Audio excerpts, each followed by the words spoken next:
नमस्कार साथियों। स्वागत है आपका भारत की आवाज भारत की असलियत में।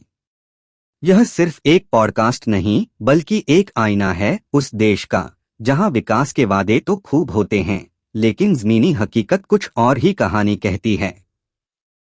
आज हम बात करेंगे उस भारत की जहां नेता मंचों से विकास की गूंज करते हैं, लेकिन सड़कें टूटी पड़ी हैं, स्कूलों में शिक्षक नहीं, रेलवे प्लेटफॉर्मों पर इंतजार है और नौजवान हाथों में डिग्री लेकर भी बेरोजगार हैं।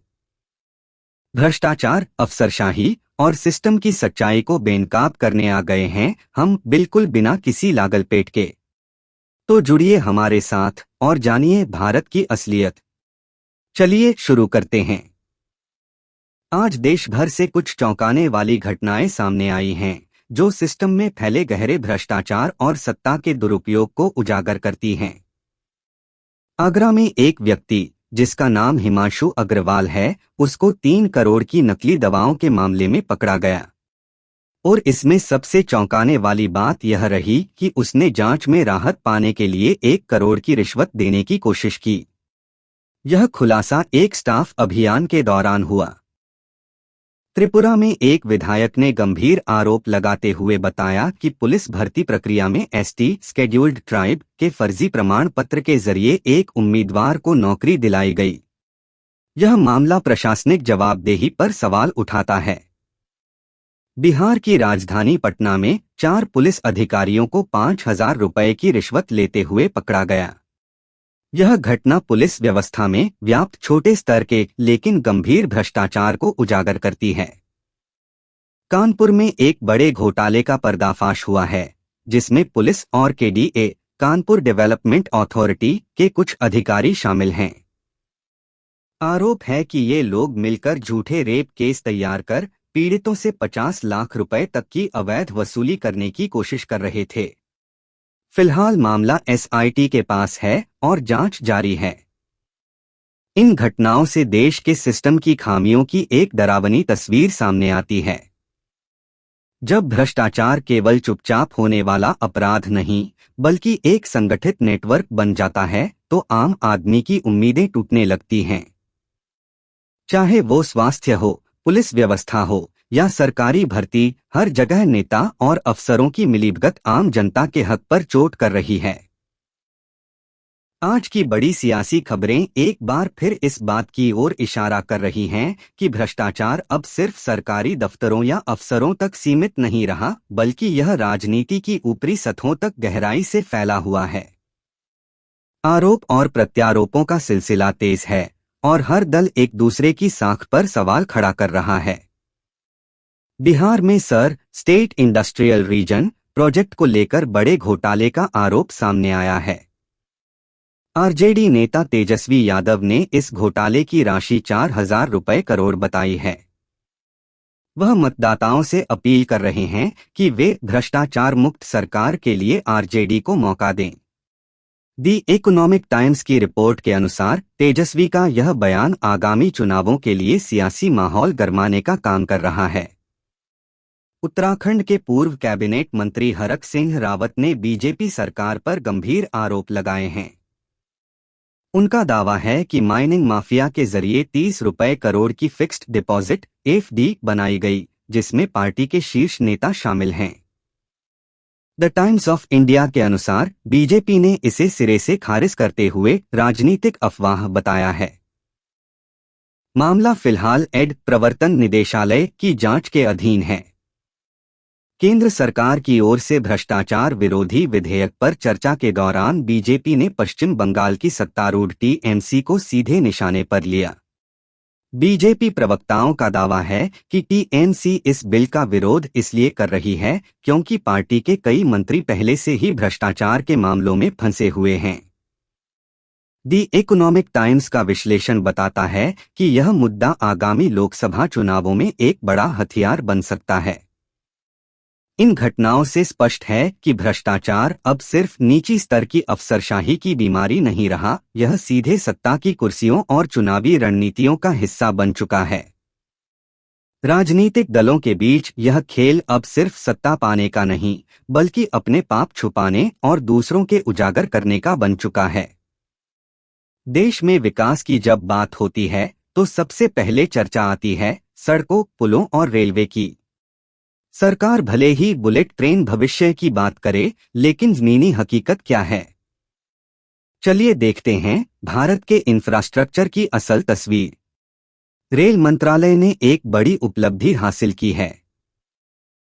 देश भर से 12,000 से ज्यादा अनमन्ड लेवल क्रॉसिंग को हटाते हुए रोड ओवर ब्रिज प्रॉब और अंडर ब्रिज रब बनाए गए हैं। लेकिन ध्यान देने वाली बात यह है कि 2024-25 में सिर्फ 1,256 ब्रिज ही बनाए गए, यानी रफ्तार धीमी जरूर हुई है।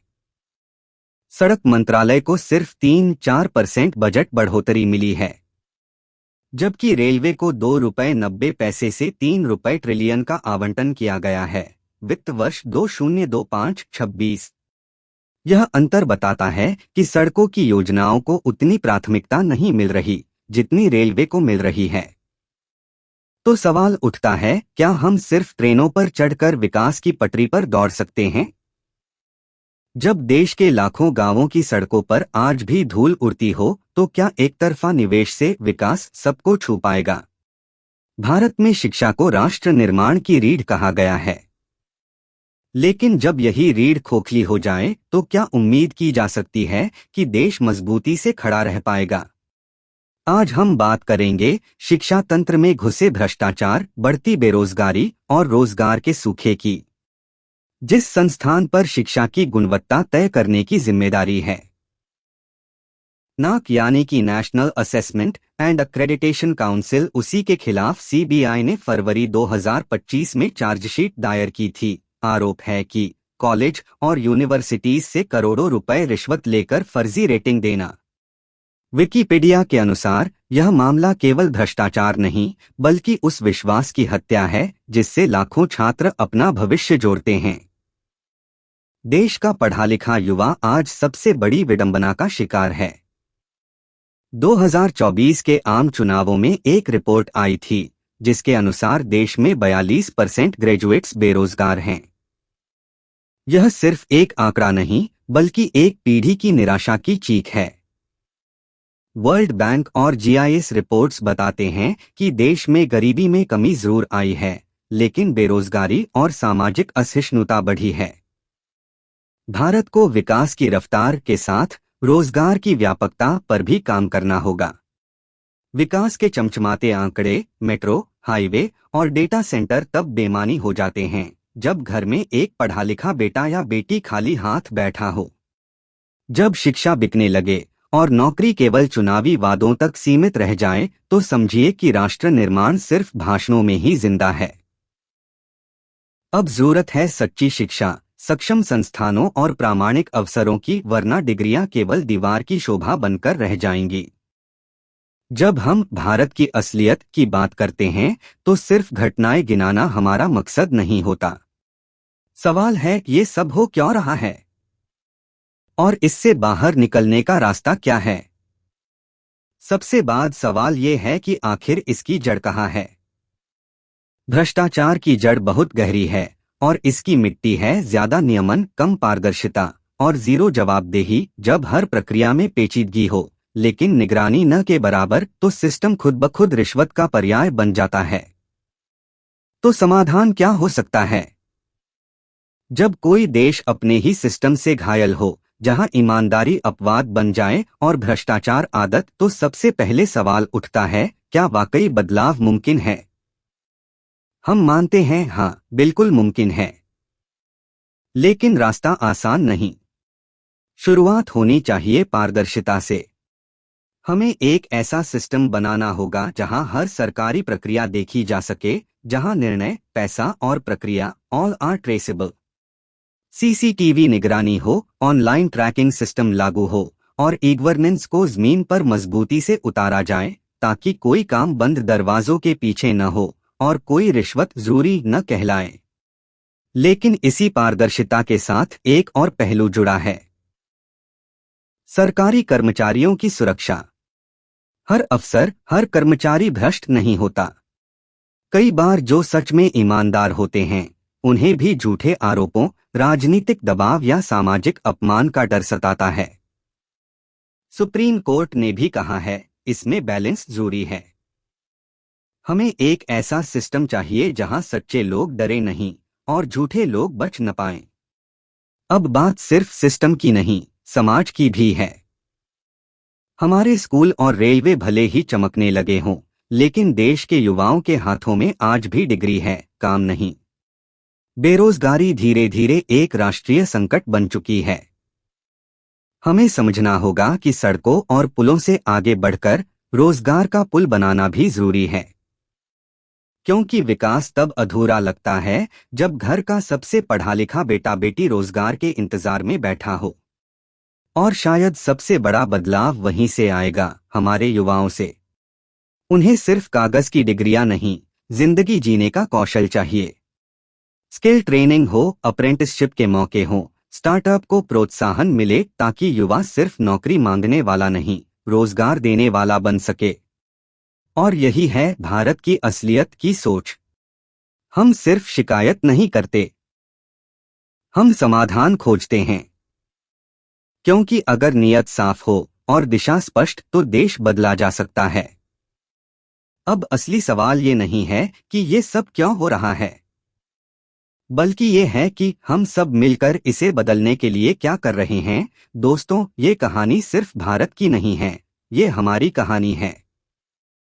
हर रिश्वत का लेन देन, हर अधूरा पुल, हर डिग्री लेकर ठहरी हुई आंखें, ये सब हमें रोज याद दिलाते हैं कि विकास कोई सरकार की फाइल नहीं, बल्कि हमारे जीवन का हिस्सा होना चाहिए।